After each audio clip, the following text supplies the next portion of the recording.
उसमें प्रावधान था कि 3 साल में रिवीजन हो, और एक्चुअली रिवीजन होना होगा, लेकिन किसी तरह कलर्कल मिस्टेक से जो भी उस समय रहा होगा लैंग्वेज में, उसको रिवीजन की जगह रिव्यू कर दिया। एक्चुअली होना चाहिए था 3 साल में रिवीजन हो, तो वर्ड आ गया रिव्यू, और ये इसी वर्ड के कारण हम लोगों को दिक्कत हो रही है।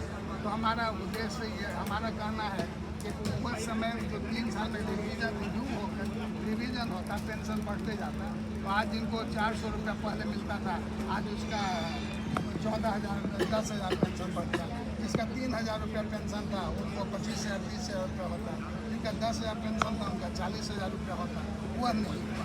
और अभी तो इतना बहुत बुरा हालत है, जो गवर्नमेंट का दूसरा स्कीम है उसमें 1,000 से 1,500 2,000 तक पेंशन मिलता है, बहुत सारे स्कीम है। लेकिन हमारे जो कोल कर्मी जो रात दिन अंडरग्राउंड में 300 फीट 400 फीट ज़मीन से नीचे जाकर अंधेरा में कैप लैंप लगा कर कोयला निकालते हैं, या गर्मी के दिनों में ओपन कास्ट माइन में 48 डिग्री 47 डिग्री टेम्परेचर में काम करते हैं, तो अपना ज़िंदगी पूरा जीवन इसमें लगा दिया देश की ऊर्जा की जरूरत को पूरा करने के लिए, लेकिन आज उनका जीवन अंधेरा। सर, आप लोग जिस तरीके से पेंशन की बात करें, पेंशन बढ़ाने के लिए, मोदी जी तो कह रहे हैं कि हमने पेंशनें बढ़ा दी हैं।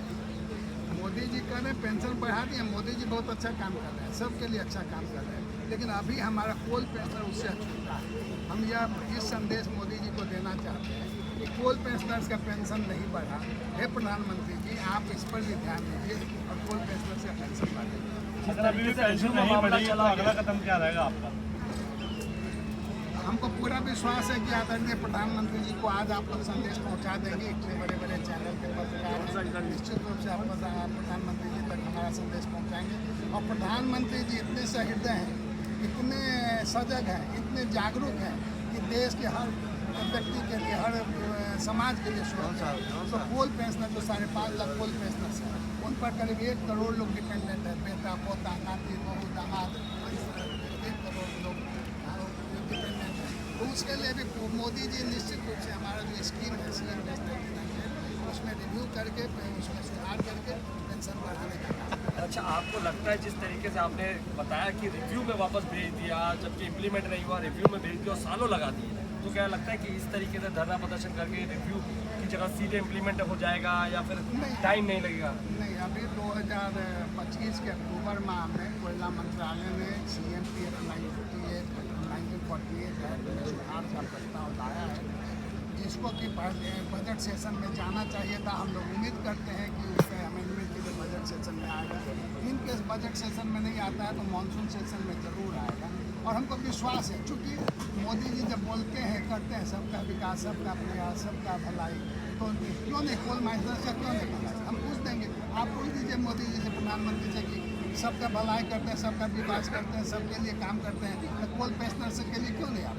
अगर आप जिस तरीके से कह रहे हैं कि बजट सत्र में ये बिल पेश होना चाहिए था, लेकिन अभी तक तो हुआ नहीं, बजट सत्र अभी लगभग खत्म होने वाला है, लेकिन अभी आपने फिर उम्मीद जता दिया कि मानसून सत्र में इस मुद्दे को उठाया जाएगा। क्या लगता है कि इस तरीके से जो आप कह रहे हैं ऐसा होगा? देखिए, मोदी जी को तो जुमलेबाज कहा जाता है। नहीं, मोदी जी जुमलेबाज नहीं है, मोदी जी जो बोलते हैं वह करते हैं, मोदी जी करते हैं, जुमलेबाज नहीं है। मोदी जी सबके लिए करते हैं।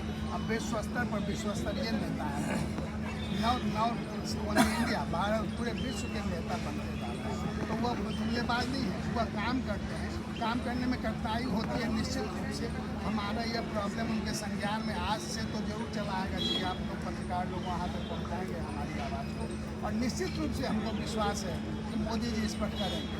चलिए, अगर मोदी जी इस पर कोई कार्रवाई नहीं करते, जिस तरीके से आप अंधभक्ति मोदी जी के विषय में दिखा रहे हैं, क्या लगता है कि अगला यानी कि पूरी रणनीति क्या होगी आगे? मोदी जी का अंधभक्ति मैं नहीं कर रहा हूँ। हमारा यह संगठन ऑल इंडिया कोल पेंशनर एसोसिएशन नॉन पॉलिटिकल संस्था है।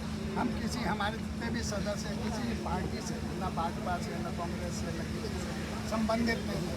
और देश के प्रधानमंत्री मोदी जी अच्छा काम कर रहे हैं, अच्छा काम कर रहे हैं, हमको विश्वास है कि हमारा भी काम करें। आपने कहा कि टेक्नोलॉजी जिस ज़माने में इतनी ऊंचाइयों पर चली गई है, टेक्नोलॉजी के हिसाब से खदानों में आज भी आपके कई मजदूर मारे जाते हैं।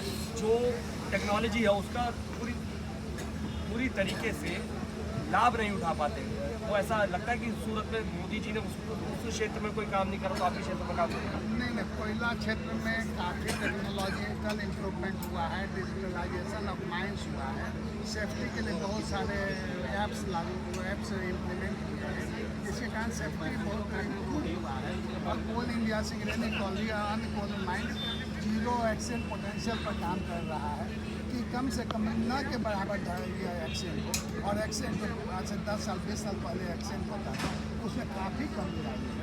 और ये टेक्नोलॉजी का ही कमाल है, क्योंकि हमको पता चल जाता है कि यहाँ गैस निकलने वाला है टेक्नोलॉजी के माध्यम से, तो हम उसको जो हमारे माइनर हैं उसको पिकअप करते हैं। हम ओपन कास्ट माइन में जो भी टेक्निकल पैरामीटर्स हैं उसको फॉलो करते हैं, तो उसमें सेफ्टी का कोई